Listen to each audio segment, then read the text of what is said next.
David, it's good to see you, brother. Good to see you. All right, I'm going to open up a little prayer real quick. Pour out on us, O Lord, we pray, a spirit of truth, understanding, and peace, that we may know with all our hearts what is pleasing to you, and with one accord pursue what we have come to know through Christ our Lord. Amen. Amen. Thank you. So let's talk about the intersection of Christianity and sports. You immediately popped up as somebody I needed to talk to when I was doing this article. But before we start, you want to just run through some of your what you do and why it was so obvious that I had to talk to you for this article? Oh, yeah. So I've been working with students for like 36 years. So I'm one of those weird lifers. I got a foot in the academic adult world and kid world. I still hang out with students. Even a small group leader at my church. I got a group of freshmen that are awesome. And one of them I actually coach, and he calls me sir. I'm trying to get him to chill out some. But it's interesting. As a trade, I'm a youth minister, and in the academic world, I train people to do what I do, and I also teach strategic issues in the family, study culture. My doctorate through Fuller, and my mentor was Chap Clark, and it was a neat doctorate program. It had pieces of sociology, psychology, theology, and so we were trained to be ethnographical people. Wherever we go, we take the knowledge and we just walk in their world. And so I've done that in large church settings, medium church settings, academically. And probably 15 years ago, when I was working with the Hills Church in Dallas, I started working with a thing called character coaching. And it was a little known aspect of FCA. Long story, very, very short. They eventually hired me to codify it, through our governing agency of sport, Title IX compliance. And so we have individuals all over that work with sports teams, with sports psychology, character development. That is, the scene product is one of, helping people win games and work with students, but it's also just a godly presence in the schools. And it's pretty awesome. We have them all over the place. The guy who helped me actually helped Brent Venables at OU start Soul Squad. We have them at the college level. I mean, it's a really cool thing. And so my life has always been intertwined with sports, and this has enabled me to work with some really incredible coaches, help some students make it to the next level, still be involved in their life. So it's just kind of been a natural thing. So I've been doing that particularly alongside my ministry for like 15 years now, if not more. That's awesome. So one of the things I'm still working through, so I really wanted to talk to you about this in the article, is as an athlete, it's so intense. There's this idea that, as an athlete, you have to not think, but you have to be able to just move and do it. And but at the same time, there's like a similarity I see between that and prayer, and a really good prayer life. Like, you have to focus. It's really hard. You got a lot of people who want you to fail, but you have to really kind of lock in. What do you think about that comparison? Oh, I agree. The sports psych world would call it mindfulness. And that's the thing. My co-author, Dr. Monica Williams, we wrote a book, this Practical Wisdom we'll talk about, and we actually teach graduate level sports psych. And the mindfulness that we get through prayer is incredible. And so I always talk about breathing and tapping, which is something that a lot of my athletes get into, that, we have a active, system and a passive system in our body. That's the way God made us. And when you breathe, you initiate the inactive system and you calm down, and you see athletes do that. So that's definitely given by God, who gave us our breath, by the way. I always find that very interesting. But one of the things, and you can't share this with my competitors, but this is this is kind of the basis for our character and our culture of our team that I'm currently working, is a very simple thing. And this is very biblical.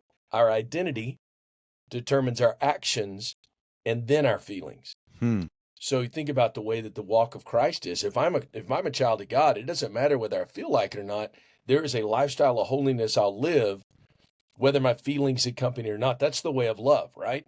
So if I ever go backwards, if I ever start with my feelings as an athlete, I'm going to be late. I don't care. I don't want, and then I want to claim the identity. You can't do that.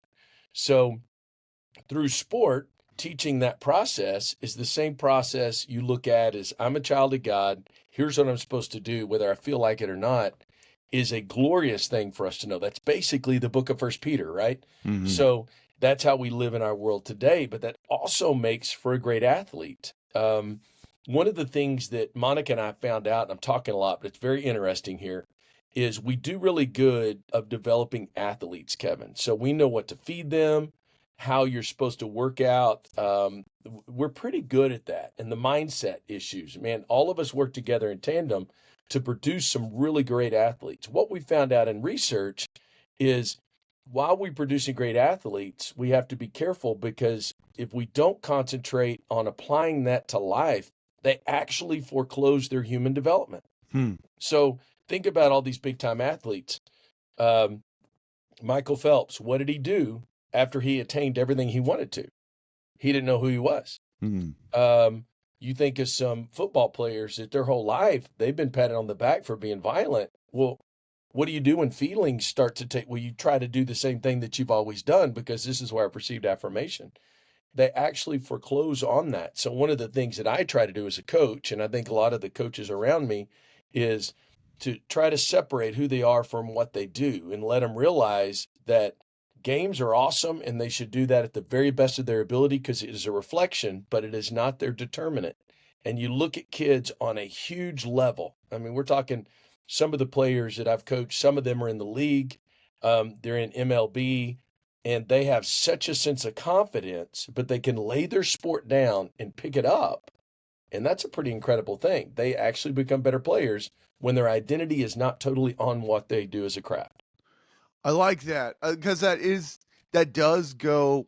That is sort of the opposite of what, as a culture, we do. My wife is a therapist, and she talks about that from a kind of a different perspective. But I've never heard it said that way about like you got to figure out your identity first, and then after all that you can get to the feelings. And I also like this idea that it feels like, I mean, because being an athlete is hard. There's so much pressure. You could get hurt at any time and it could all be over. Yep. So, but like most things, Christianity gives you some freedom from that pressure. Oh, there's well, and he wouldn't mind me saying this. One of our quarterback last year, first time he ever played quarterback, strong Christian young man, and very public school. Okay, and he had a baseball scholarship, but after the season was over, he got a scholarship to play at Texas Tech. They wanted him to graduate early. He dressed up for their bowl game, and the week before our last game, a lot of these guys wanted to give their testimony, and so we worked it out where it worked fine within that context, and people volunteered if they wanted to be there. And here's a kid who made it, and he said to his teammates, "Football's too important to me, and it's too important to us. That's what we do, but it's not who we are." And when an 18-year-old can say that to his peers, you understand a little bit about why this guy's a baller, because he can calm down and be mindful in a situation. And this is something you tell your wife too. I've been doing this with like high level athletes. It's a series of questions when they get in a stressful situation. And I've done it with this quarterback and I've done it with different individuals. I just look at them and say, "Does God love you?" And they're like, "Yes, coach." And I say, "Okay, does your family love you?" "Yeah." Do your coaches love you?" "Yeah." "Does this team love you?" "Yeah." So if you risk everything and you lose, is anything going to change in your life of significance? I mean, you're going to hurt, but is it going to change? They're like, "Nope." I'm like, "Then go ball out. Have fun. Do what you do." And when a player can do that and play with reckless abandon, there's some magic that can happen. I like that. Yeah, that is freedom. And that allows you, you're right, that allows you to focus on the things, to get rid of all these anxieties. Like, and Yeah, that is cool. Like that, it goes down to like in First Peter, watching what you say, Yeah. watching how you speak, but that is so caught up in like how you think, and it has to be your identity. It's amazing what you said about the thinking, because I talk a lot about self-talk. We process, I think, 5 to 7, I think, 1,000 things in a second. So Wow. people are listening to us and processing, but it's like 5 to 7 billion things in a second that's in our subconscious. So I could tell you, Kevin, you're great. You're awesome, man. You're great at what you do. But if you have one thought of, I should have asked this question, this didn't work out well, it's possible that all of that positivity goes away. And Hmm. all you're thinking about is that one moment of failure. And that happens to everybody, whether you're on a competition field or not. And so a lot of the self-talk, a lot of our students in the ministry involved, their parents have told them that they're stupid, they're fat, they're dumb. I mean, all these negative things. And it takes a community. And this is what I love about sport. It's an opportunity to say, no, you're good at what you do. What is your affirmation of what you bring to this team, and to be able to reinforce it? And that's part of the ministry of sport too, is to help them with what do they think about themselves? Because a lot of them are only as good as their batting average or as fast as their time on the 40. And that's a rough life. Yeah, and it's and that's what's so cool about a lot, like with the championship game with Notre Dame. Mm-hmm. Both those guys just putting Christ's love first, and Yeah. sportsmanship comes out of that, compassion for, Mm. and it makes a better game. It's not like because they care about each other, the game isn't better. It's better because they care about those things. Yeah, it's culture. I Yeah. mean, that's our secret weapon. I mean, we are not fastest, strongest, whatever, but team speed and strength is awesome. And we don't have we do have 5 stars every once in a while, but we ran the gamut of 268, which is Permian, Midland Lee. It's the Friday Night Lights. Huh. We scored 14 points against the great Permian in 9 seconds. And so they didn't like that at all. And they were so upset and I got to talk smack because I'm very competitive. They were Get it, so brother. upset as their media was talking about talking to our head coach. My wife couldn't make the game, and all of a sudden the whole stadium went dark. They just turned the lights out. So what you see on TV is real. And tomorrow I'll go to Midland, Odessa for my son's birthday, and I'll wear my friendship cover because I just, it's fun to be competitive. Um, and everybody should love that, but it frees you. And, in football regards, it's a violent sport, but it's 4 to 6 A to B. You're violent within this period of time. And you saw with Notre Dame, they didn't have the 15 yards. They didn't have all this stuff because they could separate a violent game and say, okay, next play, which is what they tell themselves. Yeah. Next play is also another psychological principle based on your identity, because they're going to fail. But next play, what are we going to do this time? What are we going to do this time? And the great ones do that. I'm a big fan of Paul. I think he's I He's think he awesome. said some I think he said some great stuff. And I love his like sports metaphors. I think Mhm. and that was kind of where I got this idea for this story is so, and we kind of you've already discussed this very well, but like what are some of the strongest connections um Mm. between Christianity, specifically Christianity, and sports? Oh, I love it. It develops grit and gets you comfortable. You don't accept it, but gets you comfortable with failure. We are, oh my word, look at our playground equipment, Kevin. You and I played on things that would probably had, I mean, who Tetanus. knows what Yeah. disease we started, but we'd rip our Yeah. hands open. We probably had Yeah. lead-based paint because we were chewing on it to try to stay up there longer. All of that's great. And our teachers were behind the building smoking, going, put some dirt on it, Kev, Yeah, and, you're right. and, Yeah. but we grew from that. And our kids today desperately need grit, which the Yeah. only way you can get grit, which is defined by focus, passion, and purpose, right, is, as one author said, the mundanity of excellence, the boring things. Wow. If you want to be great on a field, you got to learn that you have to run past the line. If you want to be great, a hurdle, guess what? You have to learn how to activate your hips by stepping over hurdles. Everything we want to do starts in sport with something small. And I think that is so good because it's filled with failure, Kevin. And Mm. think about all of that and what Paul was trying to tell us. I'm not perfect. I need to do this. I stress ahead. And our students believe, and it comes from a bad theology, that the whole purpose of the Christian life is just not to go to hell. Well, the really bad gospel. What's the good news then? Okay, Yeah. so it should be transformational. And the only way it's transformational is, okay, I say make your bed in the morning for athletes, which really works, by the way. That's a freebie for this. But you Mhm. think of, okay, am I in the Word? Am I having conversations with godly people like you and I are having? Yeah. Do I want to be accountable to someone? Why do I go to church? It's not to make God love me more, because it won't, but it's to encourage one another. Those are disciplines. Those are the small things that lead us to the big moments when the culture pressures us, that we can say, okay, I'm not of this world. I'm an alien and I'm a stranger. So I will compete different. I will talk different. I will be morally different, not because I'm better, but because of the grit I've learned. And this is why I totally believe if you learn how to play a sport well, you will learn better how to live life well. I like that. And I think it also is it fair to like move that to just like somebody who's doing a personal exercise journey. Yes. Mm. Oh, my word. My daughter just brought in donuts. Now I got to tell you, this is crazy. I love donuts. It's It's a probably great what line, manna Lily. tasted like, dude. It's stupid.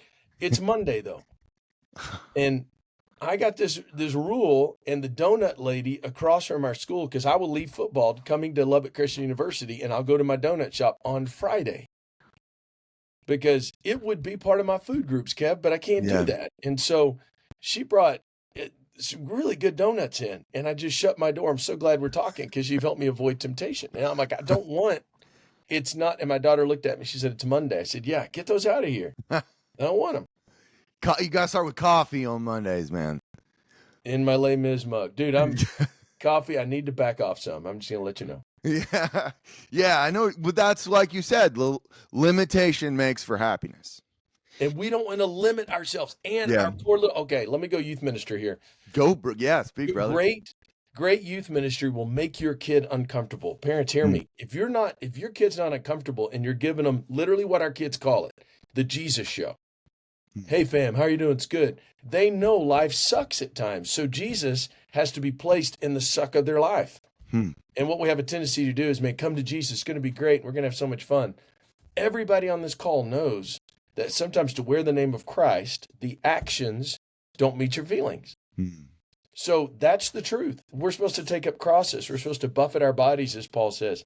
We got to make room in youth ministry that your kid comes home and says, man, I am really uncomfortable. And you don't call the youth minister or the lead pastor and say, we got to get this guy fired because my kid feels bad for themselves. That may be Holy Spirit guilt. Yeah. That may be that mundanity of excellence where we call out things in our students and with our parents and say, guess what? It's hard. And this has been a hard week and a hard day. Let's struggle. And we know from research at Fuller that when we let students express and explore doubt and we enter those spaces with them, their faith is more sticky, as we call it there, but it's more relevant. And I think we have to live in those spaces with our kids, which is that grit, it's that grind, and it's very Apostle Paul. I like that. So I think we've already touched on it a little bit, but as part of your practical wisdom, because it's a series, right? Yeah. The one that really stood out for me in this is like practical wisdom for athletes. Mm-hmm. So I know we've already kind of walked through that, but what are some of the other like big points that people should hear about? Well, the Practical Wisdom series, first of all, is you at the very beginning, it's like the quick start guide for a computer. So nobody reads. I have a couple of friends, you do too, that I'm going to get in and read and nobody does that. So it's like, how do I connect a keyboard? And so it's designed to give you don't have to read it straight through. You look at it, say, I'm having a problem here. I'm going to troubleshoot with great resourcing. One thing that I think is very great about this newer book is it comes from Monica and I's long experience with sport, working with athletes, and doing ministry. I love the end matter, I call it. So we have pro athletes, college athletes, high school coaches, pro coaches, those who play in the league, those who haven't, giving advice on how to cheer well, what are rules for families. All of this stuff is awesome, and you get to hear their voice. the chapters, if I were to say my favorite, balance, Mm. how to balance sport in your life and the importance of it, failure, as we talked about, how to have conflict. Mm. Sport is rich with conflict, and how do you let and help your student develop conflict, and when do you come in and try to be involved? How to make great decisions. Our world today, and the first line of the book is competitive athletics is broken. Hmm. And I could tell you, Kevin, I could say, man, you're the greatest, athlete I've ever seen in my life, and you're in eighth grade and have a mustache. So I think you could play at the next level. Well, you may be the world's worst, but we have select people that'll say, for $2,500, you're the best thing that ever happened. Hmm. And so there's a lot of money attached. And so we try to help you understand that you have professionals around you to help you select and extra opportunities. Some of our kids we're sold a bill of goods. We have programs. One is, I won't mention it because they're making so much money, it's ridiculous. But a kid can recruit themselves and know how to do that, because most of our schools help kids with their recruitment if they have the ability to go to the next level. But there are people that have come in and commoditized that to say, Kevin, your kid's pretty good. Give me $1,000 and I'll get your name out. That's not needed. Eesh. Yeah. It's not needed.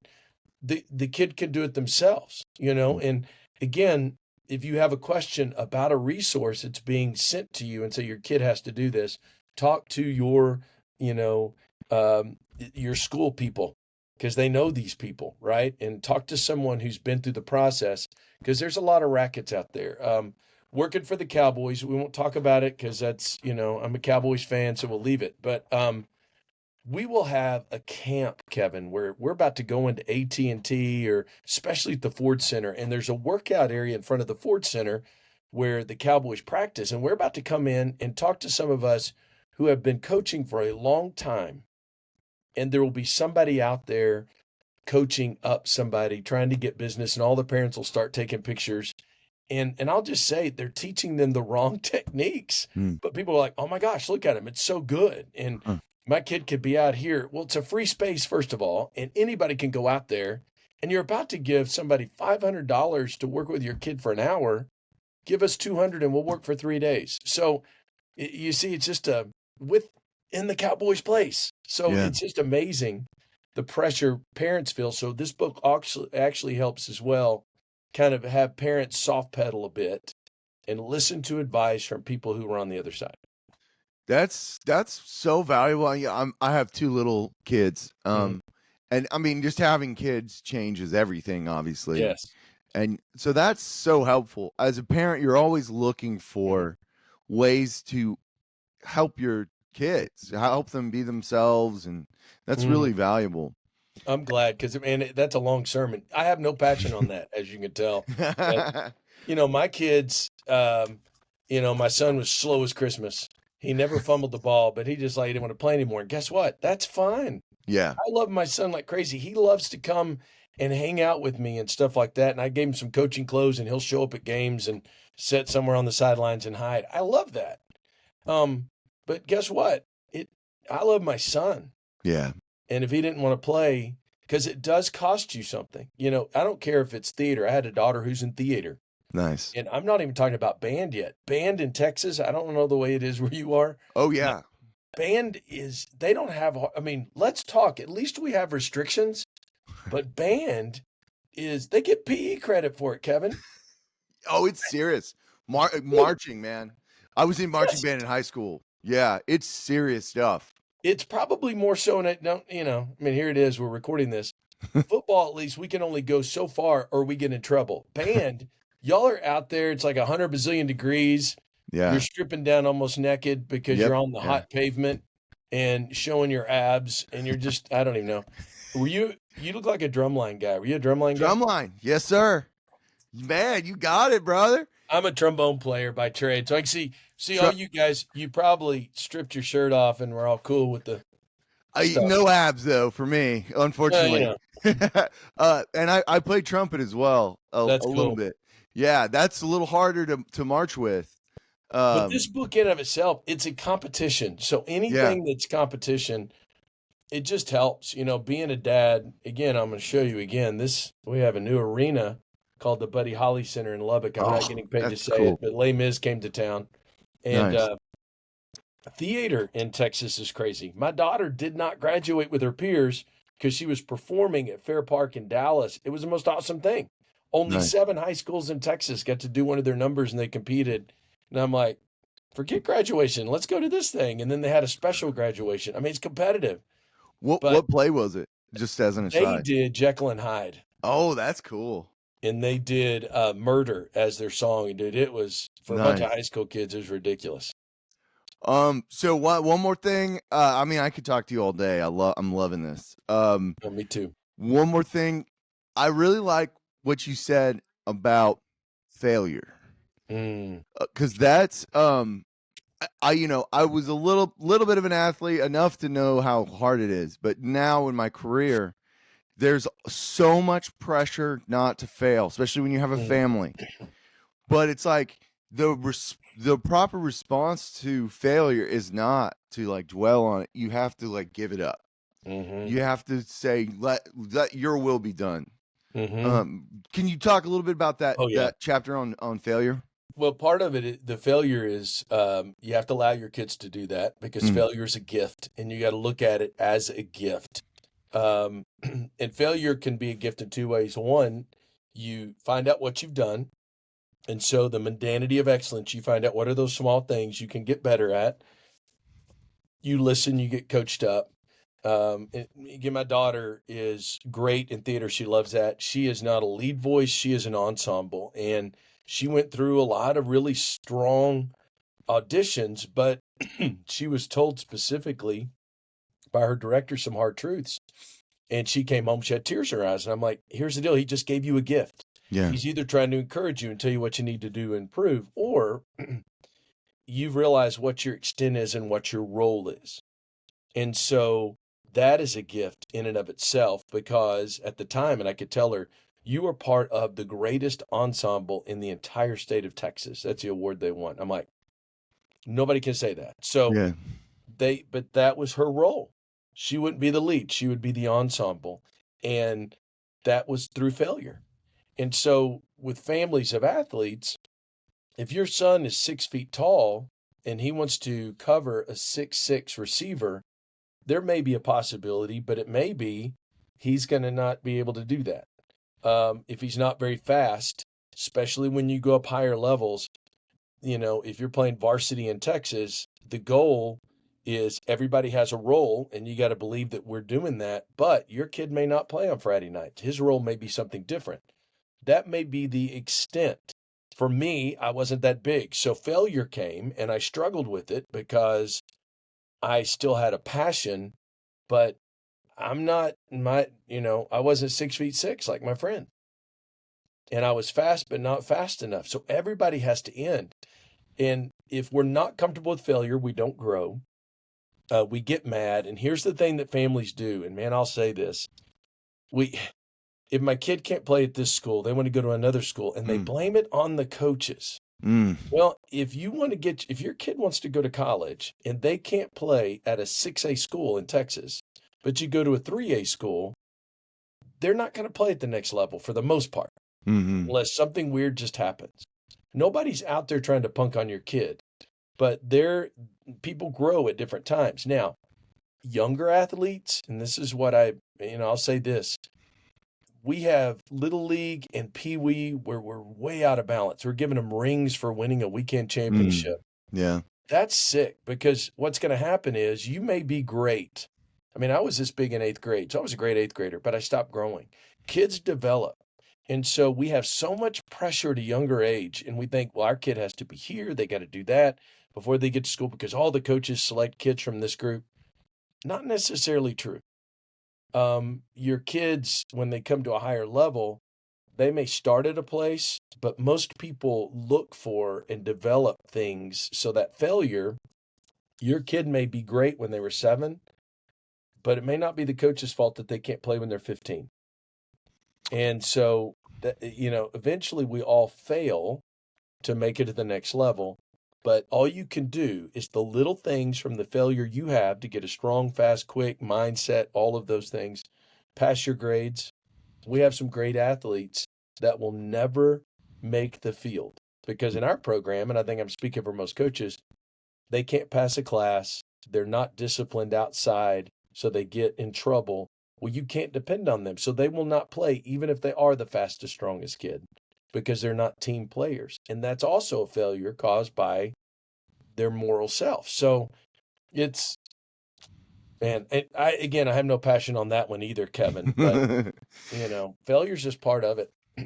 I like that, and one of the comparisons I make and kind of go into is Plato as this idea that like the physical element, being in shape, that is such an important part of like the like mental exercises that you have to commit to when you want to progress in life.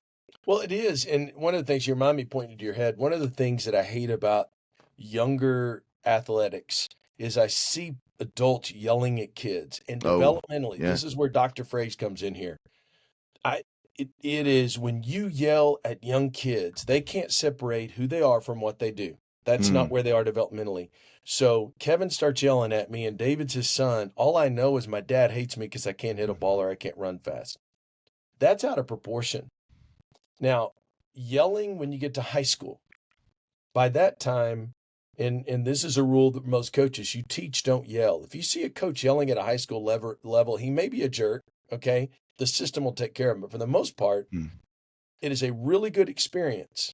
And you did this in marching. If you march this way or you're off beat, somebody's going to get mad at you because you've been taught and you know better. That's part of developing grit because your actions hurt the rest of the drum line. Yeah. And you need to be called out. But when you're in high school, you know what guilt is. And okay, I need to do better. And there's this it's called attunement, right? Where our kids at a young age, they see us doing that. So what do? They go, that. Attunement, we are built to live in community by God, 1 Corinthians 12. And so part of being coached hard when you fail, we call it accountability in the Bible, right? And we restore them gently, we teach. But when you're young, it's very hard in sports when you're yelling at kids and saying, man, I'm teaching them character. I wish I had a stronger word. You're not teaching them anything. Yeah. You're just yelling at them because they don't know. Yeah, I like that. That is very important. Like I said, dude, I could talk to you all day. Is there anything right now that I should have asked that I didn't, or anything you want to add until the next? Because we got to do this again. I like this. Sure, I do too. I think we have these mini sermons. It really is encouraging me. So thanks, Kev. Amen.